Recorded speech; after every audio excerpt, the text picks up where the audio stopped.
Grüß euch und willkommen zu einer neuen Folge von What the fuck ist Bayerisch? In der heutigen Sendung werden wir uns mit ein bisschen einem problematischen Thema beschäftigen, und zwar mit der Geschichte vom Bayerischen. Wo kommt die Sprache, die wir heute reden, überhaupt her? Problematisch deswegen, weil mit dieser ganzen germanischen Geschichte und Mythologie schon viel Schindluder getrieben worden ist und das auch für Ideologien missbraucht worden ist, die ich überhaupt nicht unterstützen will. Trotzdem ist es eine Tatsache, dass Bayerisch eine germanische Sprache ist, natürlich mit Einfluss vom Latein und von uns den Sprachen von unseren Nachbarn, von Tschechisch, Ungarisch, Slowenisch und so weiter. Und was aber vielen Leuten gar nicht bewusst ist, dass in der Gegend da nicht immer eine germanische Sprache geredet worden ist. Und zwar zur Zeit vom Römischen Reich ist da Latein geredet worden, beziehungsweise eine Variante vom Latein. Nämlich vor die Römer war das natürlich keltisch besiedelt, das Gebiet da. Und die Kelten sind von den Römern langsam kulturell assimiliert worden, bis zum Schluss so eine keltisch beeinflusste romanische Sprache da in die Alpen und im Donauraum geredet worden ist.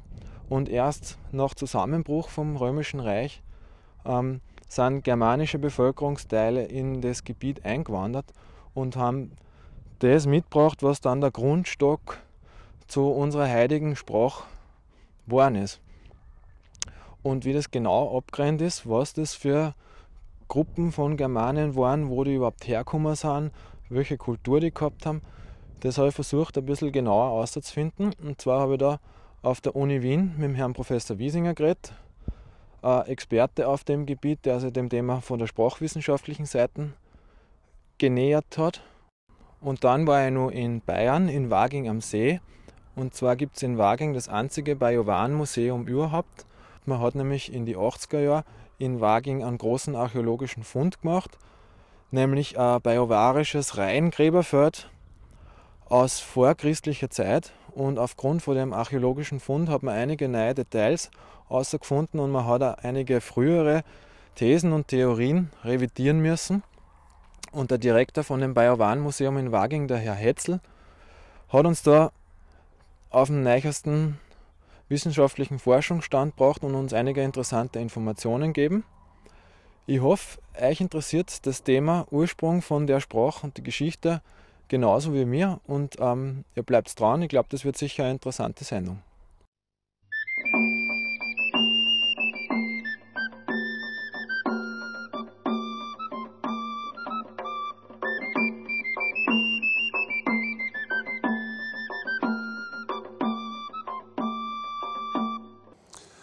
Ja, wir sind hier in der Provinz Noricum, der römischen Provinz Noricum, die so etwa um Christi Geburt unter Augustus von den Römern erobert wurde. Vorher war es ja das keltische Königreich Noricum.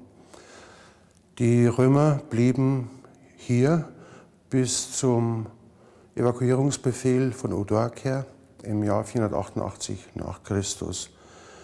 Diese Zeit als römische Provinz ist natürlich sehr gut historisch nachvollziehbar, denn von den Römern haben wir sehr viel schriftliches Material, sehr viele Quellen, die auch von unterschiedlichen Seiten her sich gegenseitig bestätigen. Von daher ist diese römische Epoche sehr gut dokumentiert, allerdings nach dem Abzugsbefehl der Römer 488 nach Christus beginnt hier eine Zeit, in der die Geschichte angewiesen ist auf Spuren im Boden, die von der Archäologie entdeckt wurden, da es eine ganze Zeit lang keinerlei schriftliches Material gibt.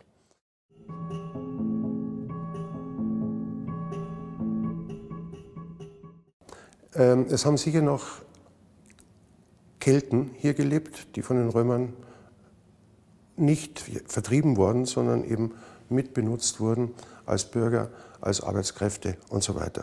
Und jetzt mit den Römern, das ist auch immer so ein Missverständnis.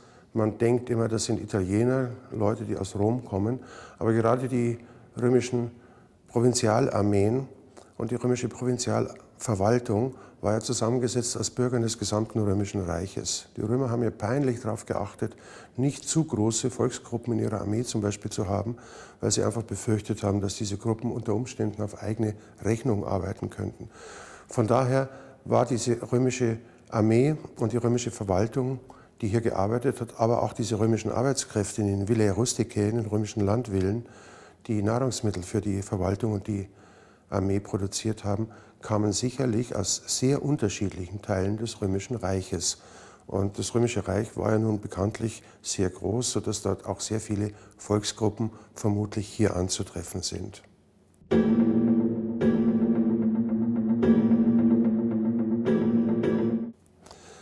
Das Einzige, was wirklich verbindend war in dieser Zeit, ist natürlich die Sprache. Ein mehr oder weniger vereinfachtes Latein war sicher das Verständigungsmittel dieser Menschen.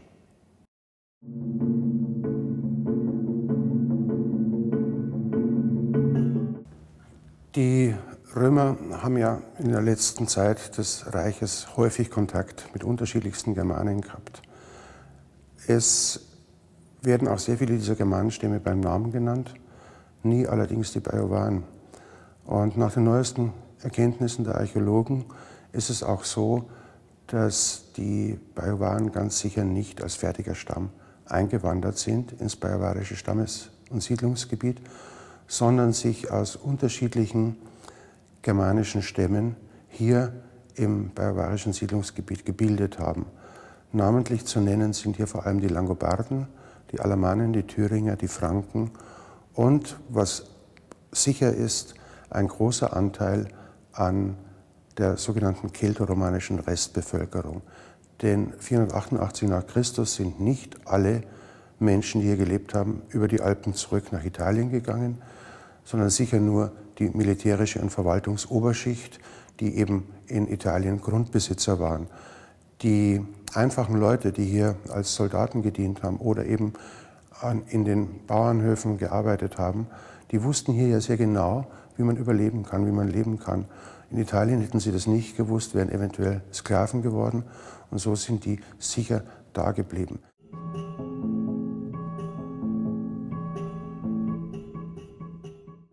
Ja, unter Ethnogenese versteht man die Volkwerdung, die Stammeswerdung. Die Bayern sind ja nicht ein alter germanischer Stamm, sondern haben sich zu einem eigenen Stamm wahrscheinlich am Ende des 5., beginnenden 6. Jahrhundert gebildet. Ja, die Langobarden sind so etwa ab Christi Geburt archäologisch fassbar. Um diese Zeit leben sie im Raum, wo heute Hamburg ist, an der unteren Elbe. Und es lässt sich dann nachweisen, dass sie im folgenden Jahrhundert elbaufwärts ziehen, nach Böhmen, Wien, an die Donau.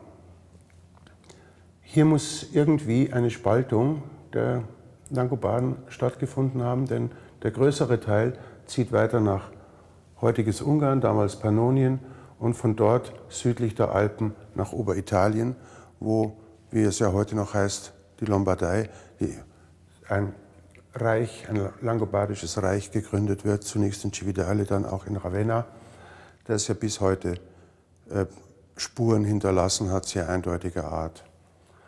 Ein kleiner Teil muss sich damals aber so an der Donau abgespalten haben und ist auf Geheiß der Franken, die mit den Langobarden verbündet waren und Anspruch eben auf diese Gegend südlich der Donau bis zu den Alpen erhoben hatte, um dieses Anliegen der Franken hier zu unterstützen. Und so ist es zur Einwanderung der Langobarden in unseren Raum gekommen und so wurden sie eben die sogenannte Gründergeneration.